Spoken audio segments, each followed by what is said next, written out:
Hello,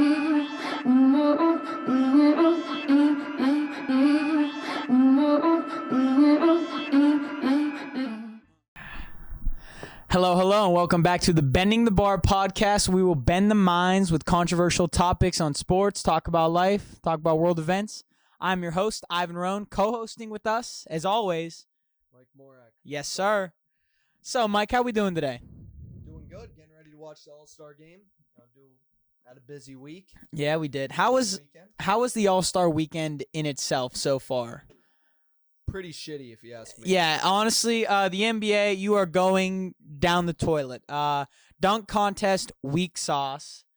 3-point contest, Cat won, cool beans for the big men all across the country. The 3-point contest is cool, but, it's not. The dunk contest is supposed to be the highlight of All-Star weekend because, honestly, watching someone shoot threes, it's not really as entertaining as watching somebody dunk a basketball. Yeah, and they had a bunch of no names in the dunk contest. You have the thing is you got Cole Anthony. That's probably the biggest star in the All-Star in the dunk contest. Yeah, and it's like, these guys were missing dunks. It was just a joke. The creativity's down. Like the guy was like, "Oh, I'm gonna dunk with an NFT on." Wow, cool beans, guy. Like that's not. It's not even only that. I mean, half the time they go up, they miss. They can't even make the dunk. I liked it better back in the day where shot there was clock. a running clock. Yeah. And the guys actually had to think on the fly. Here they get like 6 opportunities, and But he took like 10 minutes to miss three attempts. It was a bad look for the NBA. And Obi Toppin won. Congratulations for him. But and you'll hear all the Knicks fans, "Oh my God, he wins. He's so good." The guy, that's all he can do. I mean, he's not going to get any more time because he won the dunk contest. He doesn't, Obi Toppin jumps out of the gym, but other than that, what does he do? He's not really the greatest basketball player. Yeah. And they need to do something to spice up All-Star weekend because it's a real joke. It's vanilla. Yeah. So All-Star game tonight, Team LeBron versus Team Kevin Durant. Kevin Durant obviously not playing. Breaking news today, Donovan Mitchell's not playing in the All-Star game. The All-Star game's pretty weak too. Because, there's a lot. No defense. The competition's pretty weak, and it's never been high defense. Big defensive intensity. But at least the guys cared a little bit back in the day. But now it's just a little weak. But yeah, for sure. Just in general, I don't think the NBA is going too strong at the moment. They have their views of what they want to, cover and what they want to produce as product. I think there needs to be a revamp to the NBA just across the board. I think so too. I mean, the NBA has gotten to the point now where it's, the regular season, like we talked about in previous episodes, the regular season doesn't really seem to matter. It's a long season that. At the end, who's going to be in and who's not. Yeah, and then you got players taking time off because, they're sore or, they're getting rest. Yeah, the load management thing really killed the NBA. But I would argue also the three-point era has killed the NBA too. Because 100%. Brandon basketball is not as good as it used to be. And it's not basketball. It's just freelance. Okay, who's going to roll off a pick and roll and shoot the three? Yeah, that's what I see all the time. Back in the day, you would have teams barely cracking 100. And now the only time they fail to crack 100 is if you're a lottery team or you're in the postseason. That's when the defensive intensity picks up. Yeah, and you can tell that in the NBA that in the postseason, look at the scores. You barely ever see anybody scoring in the 110s, 120s because of that reason. It's because the defensive intensity picks up. Why isn't that in the regular season? Because it just doesn't seem to matter. Yeah, they're just kind of taking it easy, I feel, on a lot of things. Well, yeah, because if you're a team say for example, the Brooklyn Nets, and you got this great roster, why do you need to go out every night and, burn yourself out when you're going to be in there in the postseason because you got a guy like Kevin Durant, Kyrie Irving.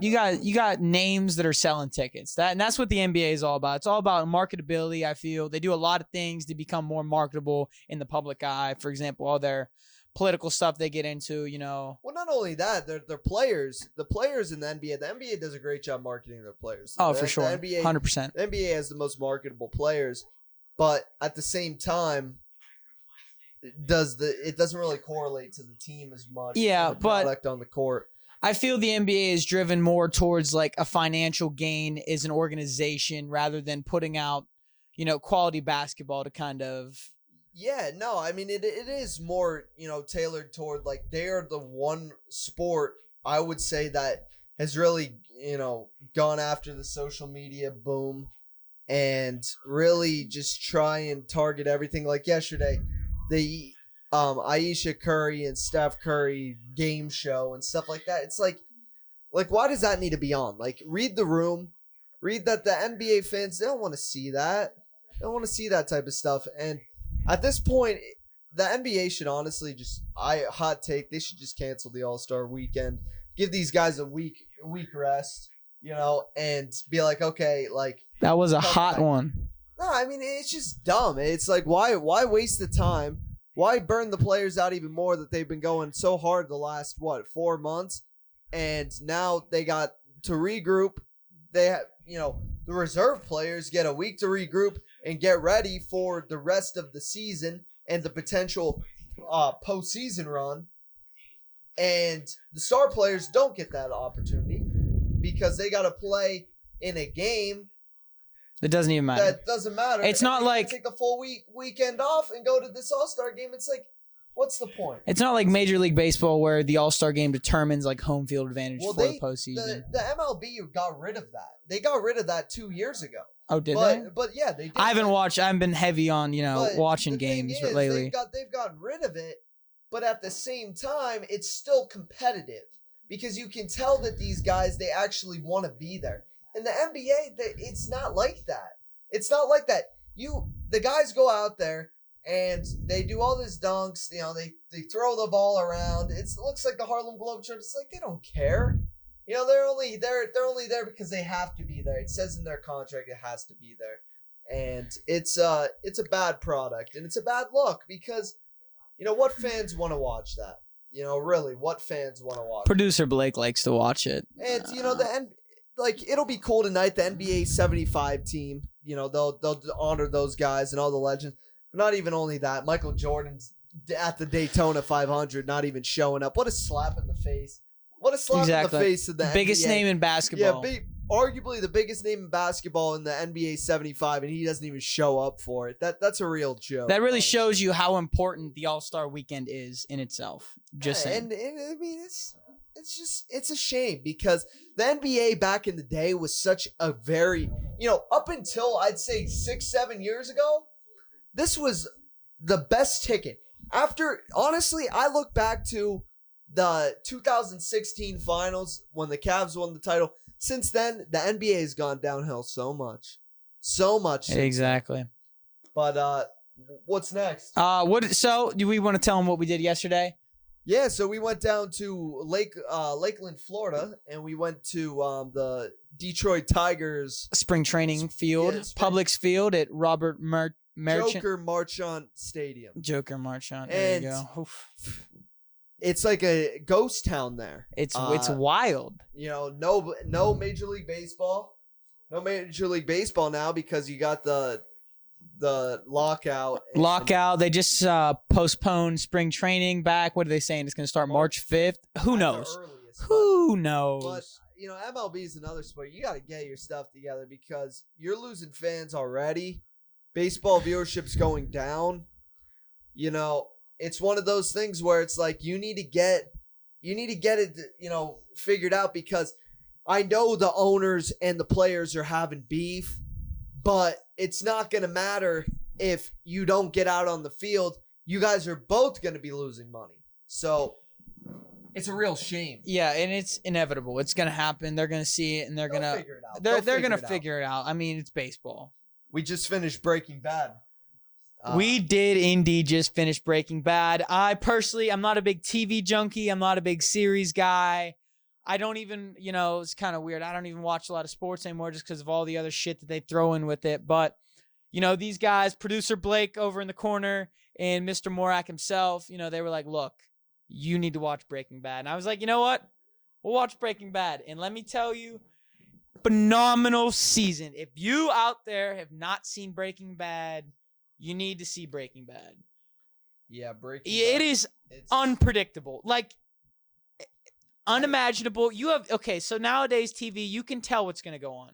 You really can you get the vibe. You're like, oh yeah, this person, they're going to do this. They're going to die. They're going to fall in love. This person's going to get their heart broken. Breaking Bad is like, you're just up to bat against a curveball every time. Like, you think something's going to happen, and then something else just happens, and it doesn't have any correlation, but yet it does. Like, it's the most random stuff that affects the storyline to such a crucial point. Yeah, no, I agree with that for sure.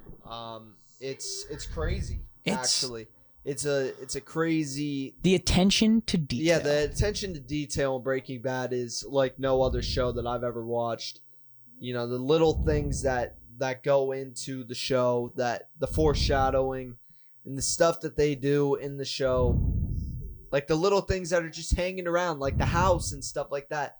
It's just crazy, and it really makes you think. And those are the shows that differentiate, like the great shows from the good shows. Yeah, 100%. A lot of shows nowadays, the first season is good, and then the second season's like, that's it. I argue that any show can be, made in the first season and be good. Yeah. But after that, it's tough. It's tough to get to that level. But Breaking Bad does that. And so much more. And every episode in all 5 seasons, you could argue, determines the outcome at the end of the story. And that's what's crazy. You can't skip an episode in Breaking Bad and then be like, okay. Actually, you can. You can skip one of them. Yeah, Fly. Fly is an episode with the bug that you can watch where it's just a fly flying around. It has no correlation to the storyline. But other than that, they just kind of threw that episode in because they had an extra episode. Yeah, a little fluff. Didn't really fit in. They had because there's 13 episodes. They had one extra episode that they needed to fill. They throw that in, and it's a cool episode, but it doesn't really have any correlation to the story. But all the other episodes, there's something in it that if you miss, you're like, damn, like some more than others, but mostly, that's the way it rolls. Brian Flores, hired by no other than the Pittsburgh Steelers. Yeah, no, it was a good move by the Steelers, bringing a defensive guru like Brian Flores, linebacker coach, I think. And for me, I feel like he should at least have gotten a defensive coordinator job. Yeah. Because good on the Steelers for hiring the guy. I didn't think he was going to get a job after filing that lawsuit against the NFL, but the Steelers are a first-class organization. The Rooney family. We like to win. And that's going to help their team. But what they need to do, they need to get a quarterback. They need to figure out their quarterback situation. Who do you think the Steelers are looking at for quarterbacks? Ben just retired, had a great career, but, now we got to look at another guy to lead the cavalry. The thing is, the Steelers, and you saw it this year with Big Ben having such a big salary cap hit, they weren't able to beef up their offensive line. And the thing is, if I was the Steelers, I wouldn't go after a big name quarterback because you still need to shore up your offensive line, and you got guys on your team that are wanting to get paid, and the Steelers have a great roster. I would argue if Carson Wentz gets released by the Colts, that would be a possible move that I could see them going after. He fits the mold of a Pittsburgh Steelers quarterback. He's kind of a type of guy that has that Big Ben build and can shake him off type of. Yeah, I feel like the Steelers just need a competent quarterback. If they had a guy... We don't need a guy with a big price tag. We just need a guy who's going to be able to get the job done, but we need to beef up the O-line 110%. Well, yeah, and the Steelers this year, if they didn't... Big Ben was Big Ben was a little washed. He was on the tail end of his career. He was 100%. washed up this year, and if they had somebody more competent, like maybe a Jimmy Garoppolo, a guy like a Carson Wentz, they would have competed to win that division because of how good their defense was and the weapons that they have with Najee, Juju, Claypool, and Arguably, it was like 3-4 games that really Deontay set us back. You know what I'm saying? Like, dude, tying the fucking Lions. yeah. What? but- Oh my Jesus. You know, and Big Ben had his limitations this season, and it was a struggle. Most of the games that the Steelers won this year were pretty much just, we're gonna Prayers. we're gonna win off defensive battles and this and that, and that they were able to do it because of that defense. And Big Ben was a reason that they lost a few games as well. Because Yeah, he there was wasn't just- able to throw the ball down the field. There like were he some used to. times that he was missing targets, you know what I'm saying? He was underthrowing guys, he was overthrowing guys. Just, sometimes the O-line collapsed on him and Big Ben got smacked around, Yeah, but- and the year before, they started off 10-0, 11-0, and then they lost. They went on that bad 12-0, I think it was. 12-0, and then they started losing games, and he didn't Crumbled. look right ever since, and they didn't win that playoff game against the Browns. Then he came back this year. You think, well, they started off good, this and that, but they weren't able to, relive that magic. Snuck into the playoffs, got pretty lucky, but they found a way into the playoffs, and then, they kind of showed their true colors against the Chiefs because the Chiefs pretty much just smoked them. Yeah, no. So we lost to the Chiefs big time. I want to say in that 42-21 was the score. last half of the season, and then I was fired up. I'm like, we got him this time. I was just being hopeful, and then I just feel like Pittsburgh. We need to do a little bit of tweaking with the Steelers, and I think we'll be back on track. The Pittsburgh Pirates, on the other hand. Bob Nutting, if you hear this, you suck. I'm just telling you, you suck at your job. All you care about is building fucking golf courses. You're a shitty owner. We've had great talent within the last decade, and you've just you sold out. I remember we had the opportunity to keep Russell Martin and pay him a little bit, and a couple extra $1 million. It wasn't even a lot. I mean, it was a lot of money, a couple $1 million, but you gypped him that much, and then you went to fucking Toronto, and he was kicking ass there. Great move. All of our big names in the past. I remember Joel Hanrahan from what I want to say 2010, 2012-ish, whenever he played in there. I remember You really brought up Joel Hanrahan. Dude, You guys, he was our hammer time, dude. Bringing the closer, dude. He shut shit down. yeah, but And then we gave him to the Sox. What killed you guys was a few years back when you traded for Chris Archer. That move really didn't pan out. You gave up Austin Meadows, who's killing it in Tampa Bay. Tyler Glasnow, who was arguably the front runner for the Cy Young last year until he got hurt. Yeah, that was a bad trade, and that really set you guys back. You got rid of Garrett Cole back in the day. Oh my gosh, yeah. Now he got a chip. Yeah, I mean, you guys have just made a lot of bad moves, but that happens in baseball. Small market teams, they don't want to pay. They don't want to pay their dudes Big dollars. They don't want to pay their dudes those long-term contracts, so they trade them. And you guys, guys have been the bottom feeders in the MLB for a while now. That's a shame too, because PNC is a beautiful park. PNC is one of the it was voted one of the most beautiful ballparks a couple of years ago. Yeah, I mean it's always at the top of the list. You guys have a gorgeous. good atmosphere there, but Skyline. Yeah, but dude, night games, dude, in the Berg. But it's a shame. I mean, because the Steelers, they're just not even really competitive. Not the Pirates. Steelers, the Pirates. Yeah. Now the Pens fuck. Penguins, we fuck. They got one more run in them. Sydney's getting up there in age. They have a good team this year. They could potentially win another Stanley Cup.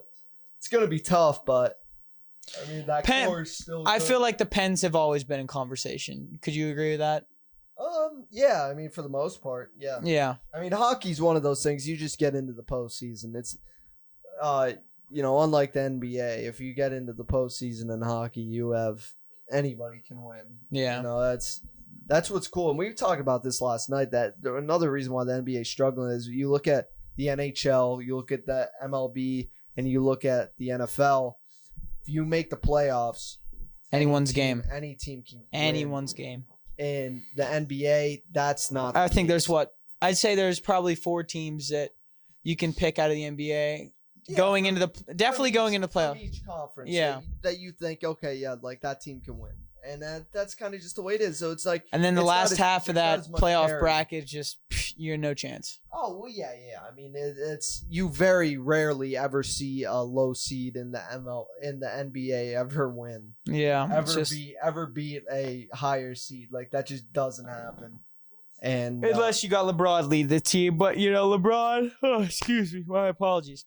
LeBron over in the Lake Show, they're shit in the bed. And I'm just gonna say it out there, put that out there. Yeah, well, Russell yes. Westbrook needs to go. Obviously, but if you get them a healthy roster into the postseason, Yeah, but see, the Lakers are still gonna make it in the postseason. They're still gonna go through. Yeah, but I mean, outside of Golden State and Phoenix, who they would potentially have to play next year, would have to play in the postseason if they made it in. I mean, who are you taking over the Lakers in the Western Conference? You're just not. Like Memphis. If let's be real here, if the Lakers played the Memphis Grizzlies in a 7-game series, the Lakers are winning that in 5 or 6 games. I mean, it's not going to a 7. You're giving 5, 6? Yeah. Dallas. They're beating Dallas in 5. 5. They're beating Dallas in 5. I think they're taking Memphis in 4. They're beating Denver in 5 games. Like that's just the way it is. And it's like you want to think, oh, well, they're struggling this year. Look. No, they're playing pixie sticks. You got LeBron James and you got Anthony Davis. Listen, you can beat in a 7-game series bare minimum 25 teams in the NBA. 25 teams in the NBA. With those 2 alone, yeah. Yeah. And that's why, the national media, oh my God, the Lakers struggling. You get LeBron in the dance with a healthy Anthony Davis. Last year, they were up 2-1 on the Western Conference champion Phoenix Suns, and they were up by 10 points at halftime in Game 4, and Anthony Davis got hurt, and that was all she wrote. They had the Suns on the ropes, and they couldn't get it done because Anthony Davis got hurt. But at the end of the day, if they're healthy, I would still take the Lakers over any team in the West. That's just the way it is. I think Phoenix. I think Phoenix is a good team. Right now, I would take Phoenix over it. I think Phoenix is going to win the title this year, but I think that a healthy Lakers team could push them to the brink. 100%. Some Q&As. Q&A from Mr. Bobby Seawalk from back in my hometown. He'd asked my current workout split. And what else did he ask? Give me 1 second. I'll pull it up. So my workout split I am currently on so I just got a new actually I'm working with a coach now. Shout out at Marvin Baines. He's a guy from the UK. He's a competitor, very good bodybuilder. He's a house. He's a house, absolutely. I got in contact with him over social media. I was on a couple phone calls. So yeah, he's been giving me this current plan: legs, push, pull, and then all my push, pull, and legs days are orientated towards something that I personally need to work on. So for example, today I had a pull day that was lower lat emphasized, and with rear delt emphasis in there. So yeah, it was pretty good. Body weight was also part of his question in my current PRs. My body weight, what I weighed this morning, I'm like 185-ish. That's where I'm at. I'm fluctuating between 180, 185. I haven't broke 190 since I've been home, since I got back from the Army. What else? In PRs. So I don't bench press. It's not good for my shoulder. People are like, oh, you don't bench, blah, blah, blah, whatever. I don't really PR, to be honest. I did my first stiff leg deadlift today for the first time in probably like a year and a half, almost 2 years. And I did, 315 for 7. And then I was just curious. I was like, all right, I'm gonna slap a quarter on, see what I can do. And then I pulled 315 and 50. Pulled 365 once. I didn't in my plan it said don't use a belt, so obviously I was going beltless. I was raw dogging it a little bit. So you want to be careful, especially the fact that I haven't deadlifted in over 2 years or almost 2 years. Probably not the best idea. Yeah, but I mean, yeah, I'm Why not. do you like benching? Why do I not like benching? Because I don't like it either. I think it's a joke. Honestly, I think it's all for show. And yeah. Well, so bench pressing does have its benefits for like the strong, just like building muscular density and building overall strength, which are two things I really don't need to do. Like, as a bodybuilder, like I'm looking to build mass, right? Increase the muscular cell size itself. And, the density part does come into play, but that's just when I push higher weight and drop the reps a little bit. I prefer dumbbell work. You get more muscle activation. That's a proven fact. Dumbbells. I also have more control over it, and my shoulder doesn't hurt. I've had old man shoulders since I started lifting. I don't know if that's, I got iffy knees as well. It's just one of those things that you got to work with, and you got to understand where you're at on the spectrum of what you can and cannot do. Squat, 2 weeks ago, I squat 315 for 10 is a top set. If you think I'm doing 315 for 10, obviously I can increase weight, but it's more of I'm coming down, letting the tension build up my legs, going back up, not locking out, keeping the tension on my quads and the hamstrings the whole time, making sure I get a deep stretch. So that's the answer to that. Also, Q&A from my roommate himself, Dylan Foster. He asked predictions for the All-Star game. Team LeBron, I feel it's gonna be Team LeBron, and since they've done this, is 3-0. The spread right now is 6. I would take Team Durant because these games are usually close. I'm gonna go LeBron. Team LeBron, 162 to 162 to Kevin Durant, 158. That's my score. 162 to 158. I'm not even gonna pretend like I know the odds and everything in that. It's an NBA All-Star game. It's gonna be over 150 points each side, I feel, and they're gonna sit here and shoot the shit out of the basketball. There's gonna be no defense until about 7 minutes left in the fourth quarter? Yeah. Till it gets down to the nitty gritty. That's all that matters. That's when you watch. You ain't got to turn the game on till about 4 quarters in. Once fourth quarter's on, you turn on the game. Like, okay, who's actually hooping now? Yeah. Anything else, Mike? What are your? Oh, NASCAR. We just watched the Daytona 500. 500. 500. We had a little Carolina boy win it today. What was that guy's name that won? Yo, Foster. Austin Cedric, congratulations. You won the Daytona 500, your first time racing, and your first win. Congratulations, buddy. Well, I mean, the super speedways are always the best. Like Talladega and Daytona are always the best because you get the most wrecks, and you're fooling yourself if you don't watch the NASCAR for the wrecks. That's pretty much the most exciting thing about it. But it's interesting because Denny Hamlin was the favorite to win, and because he's won 3 Daytona 500s, and he wrecked in like the first, I think 60 laps. There was a bad wreck. One guy got turned over. It was pretty crazy. Yeah, I mean that's the name of the game for NASCAR. I'm not a big NASCAR junkie. I don't know, if you are and you think that we're calling bullshit, leave it in the comments. Shoot me a DM, say, hey, you guys don't know what you're talking about. But drop in the chat your favorite NASCAR driver. Mine's Kyle Larson. Kyle Larson's. Kyle Busch. I like his M&M car. I'm into that. I used to like Jimmy Johnson back in the day. Yeah. Jimmy Johnson drive the Lowe's number 48 car. He was a beast, dude. He was a beast. I remember when Home Depot and Lowe's would go head to head with NASCAR commercials all the time growing up. Yeah. I don't see it anymore. Tony Stewart driving the Home Depot car.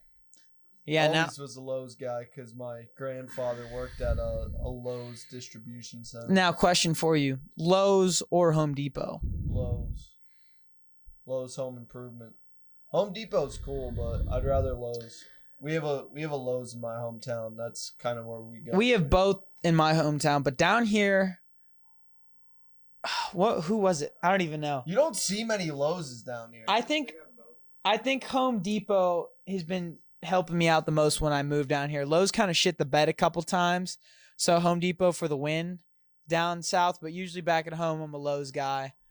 Just I don't know. I got points for system. I got a reward system for I love 'em. going into like the hardware stores and just the smell of the hardware store. Yeah, Always just that like, fresh wood. Yeah, all that. It's Fresh just like, wood. It's just like a classic smell. It smells pretty good, but Yeah. yeah, What about Sam's Club or Costco? Costco? Fuck this guy. Sam's Club all the way. I'm not really a big Walmart guy. Dude, I don't like. I shit you not. Walmart. I like Target more. I go to probably Sam's Club at least twice a week just to walk around. I swear to God.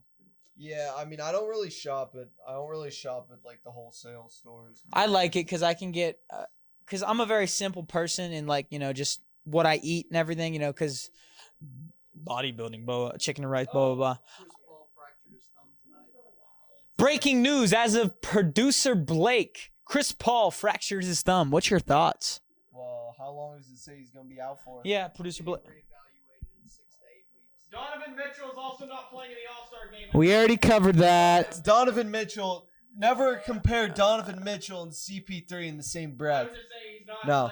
Yeah. We don't care about Donovan Mitchell. He didn't even win a Rookie of the Year, so that's okay. CP3 is the man. They said it's going to be reevaluated in 6 to 8 weeks. That's big because he's the glue of that team. How do you fracture it? He was like in the middle of being ejected, and he was complaining about it. So I didn't see the play where it happened. Oh, the All-Star game's happening right now. No, it wasn't. It wasn't during the All-Star game. It was before. It was just reported though. Damn. Okay. That's big news. Oh, so when was that? Like for the break, Thursday.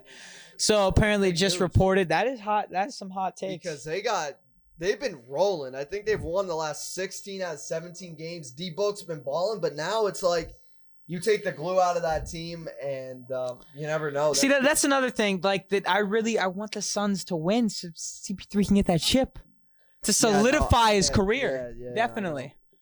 But honestly, though, yeah, like he won that. Right now, him and Charles Barkley are the two best players to never win a title. Do you know what's funny about Charles Barkley? If you call his house, right, and he doesn't, it goes straight to voicemail. Do you know why? You've said this joke about 3 times on this podcast. No, I haven't. Yes, you have. Because there's no ring. Yeah, no, you seriously have. You've said it 3 times on this. Well, every time Charles Barkley's a top 15 player in the NBA history. Like the greatest team ever assembled was the 1992 Dream Team, and the best player on that team in their Olympic run was Charles Barkley, and that's not even cap. Michael Jordan, Magic Johnson, Larry Bird will even tell you that. I look at Charles Barkley, and I got major respect for Chuck. He's an entertainer, and he balls out. Chuck was a good basketball player. But I just like to pick We got to fun. run because the introductions are getting ready to start. Yeah. Well, we will conclude the podcast right there. We will see you next week. Make sure to check out Mike's channel, The Parlay Prince. Follow me on Instagram, Morak_1. Follow me on Instagram, king.ivan.james.